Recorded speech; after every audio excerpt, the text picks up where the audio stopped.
Go. Oke, jadi kereta ini adalah kereta kami. Di kereta ini sudah tidak bergerak, tidak hidup lah ya, daripada ujung tahun 2022 lagi. Sampai sekarang sudah masuk bulan 7, jadi lebih kurang 7 ke 8 bulan lah sudah tidak bergerak kereta. So thank you, Brother Philip. So yun guys, may Isuzu Bighorn tayo dito. 8 months ng parking. Old school lang naman to. Pero pag hindi natin napaandar ay mapahiya talaga tayo dito. Ang history pala nito ay nagpalit sila ng engine.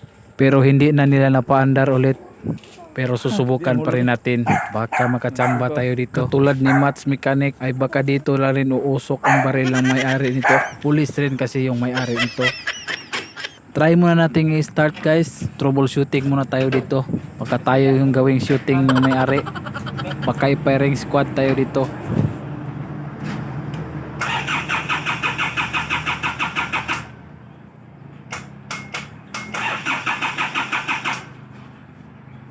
Ayaw talagang mag-start. Kaya proceed na tayo sa next pachamba natin. Ang naobserbahan ko dito ay parang may mali sa wiring nito. Observe nyo yung battery sign. Para siyang heater. Kapag na-on yung ignition ay sasabay din siya sa heater light na mawawala.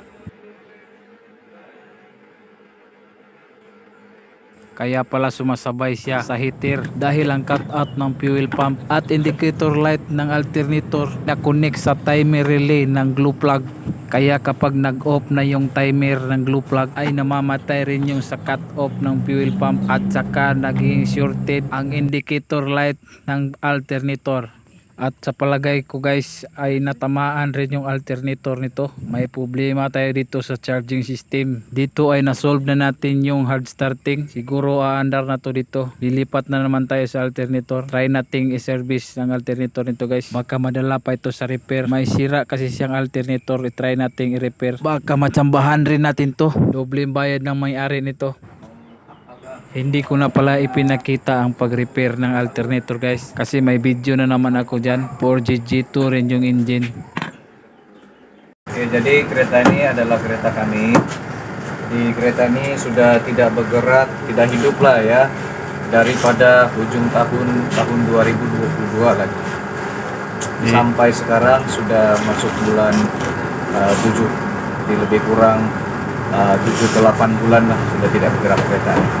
So thank you, Brother Philip. Hari ini dia tolong, akhirnya kereta ini hidup lagi. Selepas 8 bulan tidak hidup.